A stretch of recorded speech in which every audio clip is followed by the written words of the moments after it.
PS4 Telugu channel news కి స్వాగతం. నేను సంధ్య. ముందుగా ముఖ్యాంశాలు. కేజ్రీవాల్ బెయిల్ పై స్టే. చంద్రబాబుతో మాక్ పోటీ సీఎం రేవంత్. ఏపీ అసెంబ్లీ స్పీకర్గా అయ్యన్న పాత్రుడు. సీఎంగానే అసెంబ్లీలో వస్తా అని ఆ రోజే చెప్పా చంద్రబాబు. ఇకపై మీకు తిట్టే అవకాశం లేదు. సభలో నవ్వులు పోయించిన పవన్ ప్రసంగం. ఢిల్లీ సీఎం కేజ్రీవాల్ను స్థానిక కోర్టు మంజూరు చేసిన బెయిల్పై ఢిల్లీ హైకోర్టు తాత్కాలికంగా స్టే విధించింది. దీంతో శుక్రవారం తీహార్ జైలు నుంచి విడుదల కావాల్సిన కేజ్రీవాల్ జైల్లో ఉండిపోయారు. గురువారం రాత్రి కేజ్రీవాల్ను బెయిల్ లభించిన నేపథ్యంలో శుక్రవారం ఉదయమే ఈడీ విచారణ కోర్టు ఆదేశాలను హైకోర్టులో సవాల్ చేసింది. జస్టిస్ సుధీర్ కుమార్ జైన్ దీనిపై విచారణ చేపట్టారు. ఈ సందర్భంగా ఈడీ తరఫున వాదనలు వినిపించిన అడిషనల్ సొలిసిటర్ జనరల్ ఎస్వి రాజు కేజ్రీవాల్కు బెయిల్ మంజూరు చేసిన విచారణ కోర్టు న్యాయాధికారి నియం బిందుపై తీవ్ర ఆరోపణలు చేశారు. తనకు పూర్తిగా వాదనలు వినిపించడానికి అవకాశం ఇవ్వలేదన్నారు. అభివృద్ధి సంక్షేమంలో ఏపీ సీఎం చంద్రబాబుతోనే తమకు పోటీ అని ముఖ్యమంత్రి రేవంత్ రెడ్డి తెలిపారు. గతంలో రోజుకు 12 గంటలు పనిచేస్తే సరిపోతుందని భావించానని, అయితే ఏపీకి చంద్రబాబు సీఎం అయ్యాక రోజుకు 18 గంటలు పనిచేయాలని నిర్ణయించుకున్నానని చెప్పారు. ఎన్టీఆర్ ప్రారంభించిన టీడీపీ ద్వారానే తాము నేడు ఈ స్థాయికి చేరుకున్నామని, వారిపై గౌరవం ఎల్లప్పుడూ ఉంటుందని వెల్లడించారు. ముఖ్యమంత్రిగా బాధ్యత చేపట్టిన తర్వాత అభివృద్ధిలో, సంక్షేమంలో వారితో పోటీ పడి ఈ రాష్ట్రాన్ని ముందుకు నడిపించే అవకాశం నాకు వచ్చింది.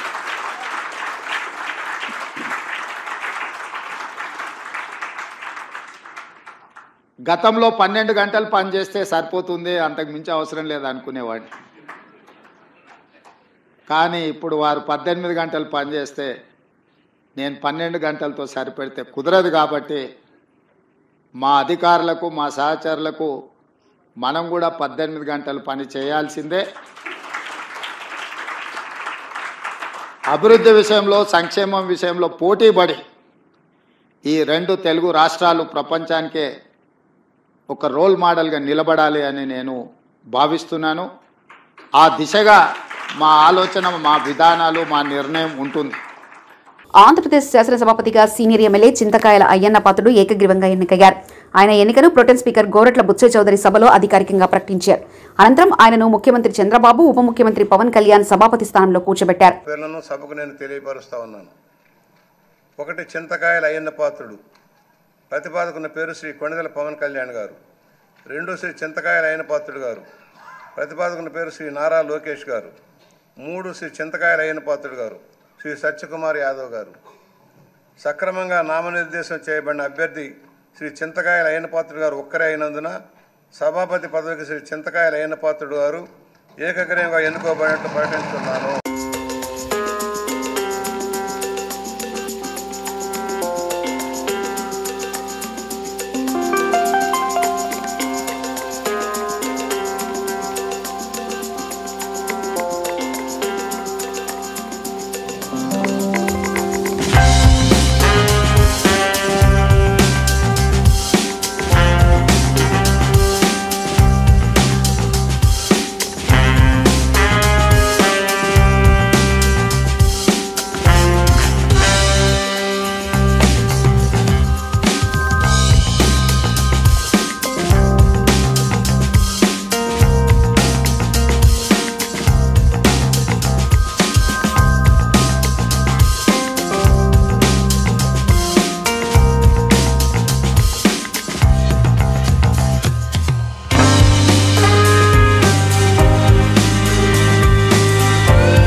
ఇక్కడ ప్రతిపక్షం లేదు, ప్రజల సంక్షేమం చూసే ప్రభుత్వం, బాధ్యతతో పాటు ప్రజా సమస్యలు వినిపించే ప్రతిపక్ష బాధ్యత కూడా మేము తీసుకుంటాం. అయిపోయినా ప్రతిపక్ష ఇక్కడ ఈరోజు హౌస్కి రాకపోయినా మనమే ప్రతిపక్షం అనుకోవాలి. ప్రజల తరపున నిలబడాలి, ప్రజల తరపున పోరాడాలి, ప్రజల సమస్యలు తెలుసుకోవాలి, ప్రజలు కావాల్సిన చట్టాలు మనం తీసుకురావాలని చాలా స్పష్టంగా చెప్పారు. దానికి మీ సహకారం చాలా చాలా అవసరం అని మిమ్మల్ని నేను కోరుతున్నాను. అయ్యన్న పాత్రుడు గారిపైన ఎన్ని కేసులు పెట్టినా, ఎన్ని రకాలుగా హింసించినా ఆయన ఒకే మాట చెప్పేవారు, నేను తగ్గేదే లేదనేవారు. అహర్నిశలు పోరాడేవారు. గన్నవరం సభలో కూడా మీరు ఆనాడు వచ్చి మాట్లాడితే కూడా మరుసటి రోజు మీ పైన కేసు పెట్టి నాన్ బెయిలబుల్ వారెంట్ కూడా ఇష్యూ చేస్తాం చూసాం. కానీ అయ్యన్న పాత్రుడు ఎప్పుడు తగ్గలేదు, ఎప్పుడు పోరాడితే ఉన్నారు. ఆ స్ఫూర్తిని మీ అందరం కూడా హౌస్కి తీసుకెళ్తాం. మీ దగ్గర నుంచి మేము చాలా నేర్చుకోవాల్సిన అవసరం ఉంది. సో మా లాంటి యువకుల్ని ఈ హౌస్లో మీరు గైడ్ చేయాలని ఈ సభాముఖంగా కోరుకుంటూ, ఎంతో పవిత్రమైన అసెంబ్లీని గత ప్రభుత్వం దెబ్బతీసిందని ముఖ్యమంత్రి చంద్రబాబు అన్నారు. 23 మంది గెలిచి అసెంబ్లీకి వస్తే చాలా ఇబ్బంది పెట్టారని చెప్పారు. ఏపీలో శాసనసభ సమావేశాల్లో ఆయన మాట్లాడారు. నా కుటుంబం గురించి ఇష్టానుసారంగా మాట్లాడారు. మైక్ ఇవ్వకుండా అవమానపరిచారు. సీఎంగానే అసెంబ్లీకి వస్తానని ఆ రోజే గట్టిగా చెప్పా. కౌరవ సభకు రాను, గౌరవ సభకే వస్తానని స్పష్టం చేశా. రాష్ట్రంలోని ఆడపడుచులను అవమానించారు. సోషల్ మీడియాలో ఇష్టానుసారంగా పోస్టులు పెట్టారు. ప్రజలంతా గమనించి నన్ను గౌరవ సభకు పంపారు. భవిష్యత్తులో ఏ ఆడబిడ్డకు అవమానం జరగకుండా చూడాలి. నా గౌరవాన్ని కాపాడిన ప్రజానికానికి మనస్ఫూర్తిగా ధన్యవాదాలు. మరో జన్ముంటే తెలుగువాడిగానే పుట్టాలి. తెలుగు గడ్డ రుణం తీర్చుకోవాలనేదే నా కోరిక అని చంద్రబాబు పేర్కొన్నారు. మైక్ ఇవ్వకపోయినా నేను స్టేట్మెంట్ ఇవ్వాలి కాబట్టి ఇచ్చాడు తాను రికార్డు కోసం అని చెప్పి గట్టిగా లేచి ఇదే సీట్లో కూర్చొని ఆ రోజు నేను చెప్పింది అదే వర్డ్స్ మీకు రిపీట్ చేస్తున్నాను. నేను స్టేట్మెంట్ ఇవ్వాలనుకున్నాను, మీరు మైక్ ఇవ్వకుండా చేశారు. అయినా నాకు బాధ లేదు. మళ్ళీ చెప్తున్నా, ముఖ్యమంత్రిగానే ఈ హౌస్కు వస్తాను తప్ప అదర్వైజ్ రాజకీయాలు అవసరం లేదు. ఇది ఒక గౌరవ సభ కాదు. ఇలాంటి గౌరవ సభలో నేనుండనని మరొక్కసారి చెప్తూ మీకు నమస్కారం. ప్రజలకు విజ్ఞప్తి చేస్తున్నా, నా అవమానం మీరు అందరూ అర్థం చేసుకొని నిండు మనసుతో ఆశీర్వదించాలని కోరుతూ ఈ సభ నుంచి వాకౌట్ చేస్తున్నానని చెప్పి వాకౌట్ చేసి బయట ప్రెస్ కాన్ఫరెన్స్ పెట్టాను. ఎందుకు ఈ విషయం చెప్తున్నానంటే నా జీవితంలో ఇది 9వసారి నేను వెళ్ళే. ఈ రాష్ట్రంలో తెలుగు జాతిలో నాకు వచ్చిన అవకాశాలు ఏ నాయకుడికి రాలేదు. 14 సంవత్సరాలు ముఖ్యమంత్రిగా పనిచేశాను. ఇప్పుడు మళ్ళీ ముఖ్యమంత్రి అయ్యాను. 15 సంవత్సరాల పొజిషన్ పార్టీ లీడర్గా పనిచేశాను. కానీ తిరుపతిలో నా పైన దాడి జరిగింది. 24 క్లేమోర్ మైన్స్ నా మీద బ్లాస్ట్ చేశారు. ఆ రోజు కూడా నా కళ్ళలో నీళ్ళు రాలేదు. మొట్టమొదటిసారిగా ఎలాంటి సంబంధం లేని నా సతీమణి పైన ఆరోపణలు చేశారు. ఆ ఒక్కరిపైన కాదు, ఈ రాష్ట్రంలో ఆడపడుచులందరిపైన, గౌరవంగా బ్రతికే ఆడబిడ్డలందరినీ అవమానం చేయడం, సోషల్ మీడియాలో పెట్టడం, క్యారెక్టర్ అసాసినేషన్ చేయడం, ఇలాంటి చాలా సంఘటనలు జరిగాయి. దానికి పరాకాష్ఠగా మరో శాసనసభ్యులు కానీ కొంతమంది అయితే భవానీ శాసన సభలో సభ్యురాలుగా ఉండి ఎన్నో పోస్టింగ్స్ పెట్టే పరిస్థితికి వచ్చారు. సుదీర్ఘ రాజకీయ అనుభవం ఉన్న వ్యక్తి స్పీకర్గా రావడం సంతోషమని డిప్యూటీ సీఎం పవన్ కళ్యాణ్ అన్నారు. ఇవాల్టి నుంచి రాష్ట్ర ప్రజలు అయ్యన్న హుందాతనం చూస్తారని చెప్పారు. ఏపీ అసెంబ్లీలో ప్రసంగించిన పవన్ గత ప్రభుత్వం వ్యక్తిగత దూషణలతో రాష్ట్ర పురోభివృద్ధిని ఆపేసిందన్నారు. భాష మనుషులను కలపడానికి కానీ విడగొట్టడానికి కాదని సూచించారు. ఎంత జటిల సమస్య అయినా చర్చల ద్వారా పరిష్కరించుకోవచ్చని పవన్ కళ్యాణ్ తెలిపారు. హృదయపూర్వక నమస్కారాలు, మీ శుభాకాంక్షలు. ఇది నేను మొదటిసారి అసెంబ్లీలోకి అడుగు పెట్టడం. ఇలాంటి సుదీర్ఘ రాజకీయ అనుభవం ఉన్న దాదాపు 7 సార్లు ఎమ్మెల్యేగాను, ఒకసారి పార్లమెంట్లో అడుగుపెట్టిన మీకు, Panchayati Raj, technical education, forest, R&B అనేక మంత్రిత్వ శాఖల్ని సమర్థవంతంగా నిర్వహించిన మీకు ఈ సభాధ్యక్షుడు ఈ స్పీకర్ స్థానంలో కూర్చోవడం నాకు చాలా ఆనందంగా ఉంది. ఇన్ని దశాబ్దాలు ప్రజలు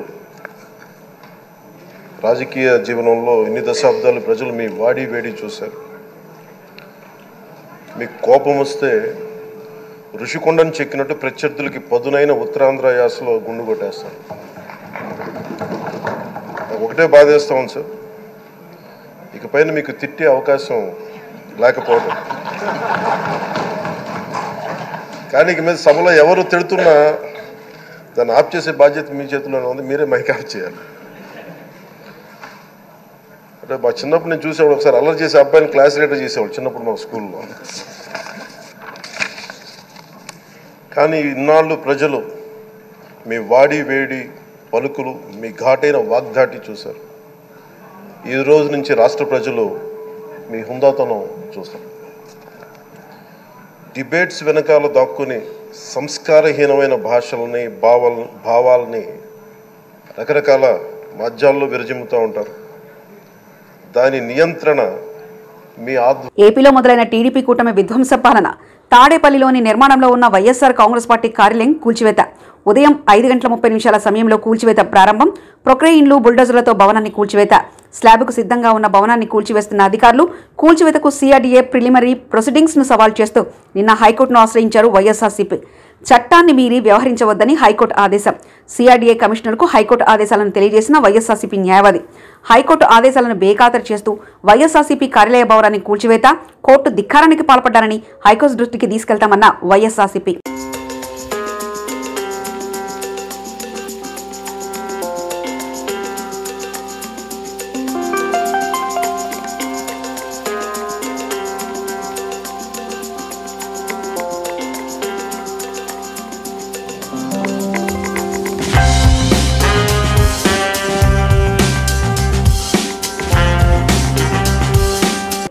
విశాఖ ఎండాడ వైసీపీ పార్టీ కార్యాలయానికి జీవీఎంసీ సిబ్బంది అంటించిన నోటీసును చించివేసిన మాజీ మంత్రి గుడివాడ అమర్నాథ్.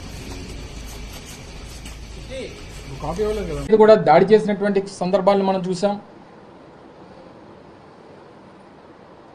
ఏ రకంగా నిన్న మన ఉమ్మడి విశాఖపట్నం జిల్లా చోడవరం నియోజకవర్గంలో ఒక శిలాఫలకాన్ని సహజంగా ప్రభుత్వంలో ఉన్నటువంటి ప్రజాప్రతినిధులు ఆ ప్రభుత్వానికి సంబంధించినటువంటి నిర్ణయాల్లో భాగంగా నిర్మించినటువంటి భవనాలకు సంబంధించినటువంటి శిలాఫలకాలని పూర్తిగా ధ్వంసం చేసి ఇక్కడే కాదు అనేక ప్రాంతాల్లో రాష్ట్ర వ్యాప్తంగా చేస్తున్నటువంటి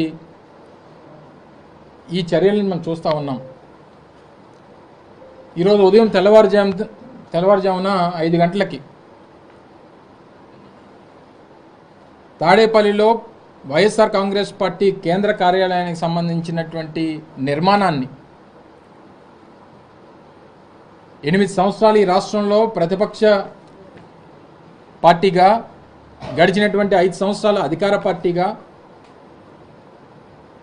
దాదాపు 13 సంవత్సరాలు చరిత్ర కలిగినటువంటి వైఎస్ఆర్ కాంగ్రెస్ పార్టీకి చెందినటువంటి కార్యాలయాన్ని ఏ రకంగా పూర్తిగా నేలమట్టం చేశారో అనేటువంటిది ఈరోజు తెల్లవారుజామున మనం చూసాం. మీరు కూడా మీ దృష్టి కూడా అదంతా కూడా వచ్చింది. దాని మీద కోర్టుకు వెళ్ళి కోర్టులో ఇంకా ప్రొసీడింగ్స్ జరుగుతుండగానే హై హ్యాండెడ్గా ఏ రకంగా కార్యాలయాన్ని పూర్తిగా 2 అంతస్తులు నిర్మించినటువంటి కార్యాలయాన్ని ఏ రకంగా నేలమట్టం చేశారో అన్నటువంటిది చూసాం.